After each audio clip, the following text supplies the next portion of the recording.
represented how immature when we take the wrong decisions to achieve our right goal.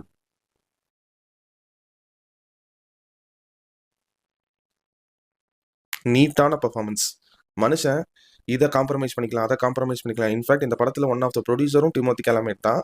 நினச்சிருந்தா இப்படியெல்லாம் நான் நடிக்க மாட்டேன் அப்படின்னு ஈஸியாக அதை நவுத்திட்டு வேற மாதிரி ஒரு என்டர்டெய்னிங் படம் இந்த ஸ்கிரிப்டை வச்சு கொடுத்துருக்கலாம். பட் அந்த கேரக்டருக்கு ரொம்ப லாயலாக ஜஸ்டிஸ் பண்ணி நடிச்சிருக்காரு. சொல்ல போனா ஏகப்பட்ட தப்புக்கள், ஆட்டமாட ஆடினா உனக்கு இந்த மாதிரி பேக் ஷாட் அடிக்கின்ற ஃபியூச்சர்ல அப்படின்னு அதையே ஒரு சீனாவுமே வந்து இந்த படத்துல வச்சு அழகா ரெப்ரசென்ட் பண்ணி காட்டியிருப்பாங்க. அதான் எந்த அளவுக்கு நான் தான் கரெக்ட் அப்படின்னு ஆணவத்துல ஆடுறோமோ அதே அளவுக்கு கடைசியில அடி வாங்குவீங்க. அந்த அடி வாங்கி அதுக்கப்புறம் ரியலைஸ் ஆகிற அந்த ஒரு ரிடம்ஷன் ஆர்க்கு தான் ஹியூமனா இருக்கிற எல்லாத்தோட ரியல் லைஃப்லயுமே வந்து ஒரு பயங்கரமான ஒரு விஷயமா இருக்கும். அந்த விஷயத்த ரொம்ப தத்ரூவமா ரியாலிட்டிக்கு க்ளோஸரா இந்த படத்துல மார்ட்டிங்கிற கேரக்டர்ல